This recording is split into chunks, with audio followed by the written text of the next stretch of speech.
दोस्तों आप सभी जानते हैं कि इस समय रशिया के ऊपर इतने सारे सैंक्शंस लग चुके हैं कि उससे अपना डिफेंस मार्केट बचाए रखना बहुत मुश्किल हो रहा है। यानी उससे किसी के कंधे की जरूरत है। अब वो कंधा चाइना बिल्कुल नहीं बन सकता, क्योंकि रशिया के इतने ज्यादा कोई हाई प्रोफाइल हथियार नहीं है जो कि उसने चाइना के साथ मिलकर डेवलप किए हों, जैसा कि भारत के साथ ब्रह्मोस की है।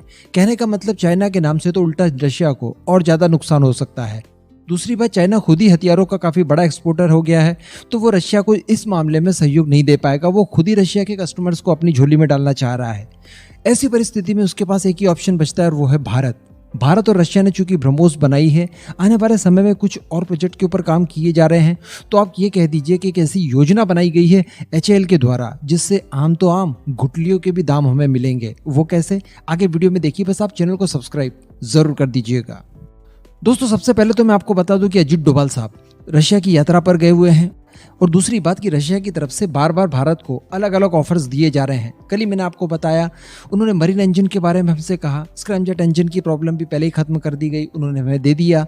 साथ ही SSN को लेकर भी किसी तरह की कोई बात हो सकती है। अभी रिसेंटली रशिया की तरफ से एक ऑफिशियल ने स्पष्ट रूप से कहा कि दुनिया के सबसे ताकतवर टैंक बनाने के लिए हम लोग भारत के साथ प्रतिबद्ध हैं, और इसकी संपूर्ण टेक्नोलॉजी, यानी ऐसी टेक्नोलॉजी दुनिया में और कोई नहीं दे सकता आपको, पूरी खुली छूट ये सब देने के लिए आपको तैयार है। कहने का मतलब रशिया ने बीड़ा उठा लिया है कि उसके पास जो भी क्रूशियल हथियार हैं, जो भारत को रिक्वायर्ड भी हैं, उन सभी की टेक्नोलॉजी के साथ और IP राइट के साथ वो भारत को देने के लिए तैयार है। इसी तरह का एक प्लानिंग रशिया और भारत के बीच में चल रही है। शिपयार्ड को लेकर एक बड़ा सा शिपयार्ड बनाया जाएगा, जिसमें कई सारे समुद्री जहाज बनाए जाएंगे।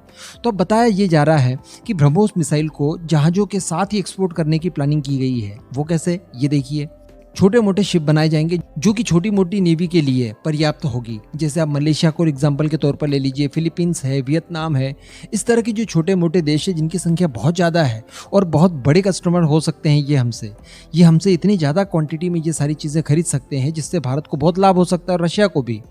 तो बताया ये जा रहा है कि ऐसे शिप बनाए जा रहे हैं जिनमें 12 की संख्या में ब्रह्मोस इंटीग्रेट कर दीजिए। 800 टन डिस्प्लेसमेंट की क्षमता वाले ये शिप होंगे, जिसमें 12 ब्रह्मोस, जैसा मैंने आपको बताया, इंटीग्रेट की जा सकेगी। उसके बाद इस जहाज को ब्रह्मोस मिसाइलों के साथ ही बेच दिया जाएगा। तो ब्रह्मोस आप कहां से लॉन्च करेंगे, क्या करेंगे, इसके लिए भी चिंता मत कीजिए, हम आपको शिप भी दे रहे हैं। तो यहाँ पर दोनों तरफ से पैसा आएगा। अभी चूंकि भारत का नाम इसमें शामिल है और ब्रह्मोस को लेकर अमेरिका ने पहले ही क्लियर कर दिया कि ये सैंक्शंस के दायरे में नहीं आती, तो किसी तरह की कोई तकलीफ नहीं जाएगी। जो शिप वगैरह बनाए जाएंगे उसमें भी भारत का शेयर ज़्यादा होगा, तो ऐसी परिस्थिति में उसके ऊपर भी किसी तरह का कोई सैंक्शंस अप्लाई नहीं होता। तो 290 किलोमीटर रेंज के साथ हम लोग ब्रह्मोस प्लस शिप बेच पाएंगे कई सारे देशों को। तो ये बहुत ही तगड़ा आइडिया है और इसके ऊपर बहुत जल्द काम होने भी वाला है। दूसरी खबर निकल कर आई है ब्रह्मोस A को लेकर, जो कि हम लोग सुखोई 30 MKI से फायर करते हैं। आप जानते हैं कि इसके इंटीग्रेशन का काम भी हमारे HAL ने किया है। एक्चुअली जब भारत को सुखोई के अंदर ब्रह्मोस इंटीग्रेट करवाना था, तो हमने पहले सुखोई कॉर्पोरेशन से कांटेक्ट किया, लेकिन दोस्तों उन्होंने इतना ज़्यादा पैसा मांगा हमसे, इतना ज़्यादा कि वो पॉसिबल नहीं था उन्हें दे पाना। ये हद से ज़्यादा ही डिमांड कर दी थी उन्होंने। इस वजह से हमारे HAL ने ही इसके ऊपर काम करना शुरू किया और अंततः ब्रह्मोस मिसाइल का इंटीग्रेशन सफलतापूर्वक सुखोई 30 में कर दिया। कुछ बदलाव वगैरह करने हुए, वो भी HAL ने बड़ी सावधानी और कार्यकुशलता दिखाते हुए संपूर्ण किया, और फाइनली आज ब्रह्मोस A का इस्तेमाल हम लोग सुखोई 30 से कर सकते हैं। दूसरी बात कि जो ब्रह्मोस A है उसमें 100% पार्ट समझ लीजिए कि भारतीय इस्तेमाल हो रहे हैं आजकल, तो ज़्यादातर शेयर उसमें भारत का हो चुका है। अगर वो बिकती है तो उसका ज़्यादातर हिस्सा भारत को ही मिलेगा।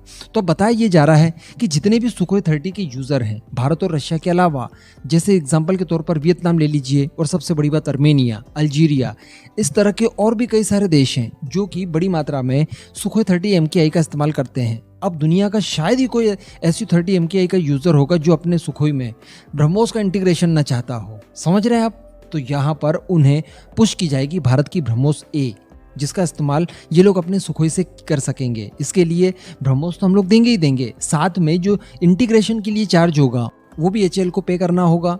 यानी HAL को इंटीग्रेशन का भी पैसा मिलेगा, साथ में भारत को ब्रह्मोस बेचने का भी पैसा मिलेगा, और ब्रह्मोस के अंदर जो 100% के लगभग पार्ट्स भारतीय चल रहे हैं इस समय, उसका पैसा भी भारत ही आएगा। तो सोचिए यार, क्या शानदार योजना बना डाली है। और इसके ऊपर रशिया को किसी तरह की कोई आपत्ति नहीं है, क्योंकि 50% उसको भी जा ही रहा है, उसका भी शेयर है। तो इस तरह की कुछ प्लानिंग की गई है भारत और रशिया की तरफ से, जो कि आने वाले कुछ ही समय में इम्प्लीमेंट कर दी जाएगी। अब इस पूरे मुद्दे पर दोस्तों आपका क्या मानना है, नीचे कमेंट करके जरूर बताइएगा।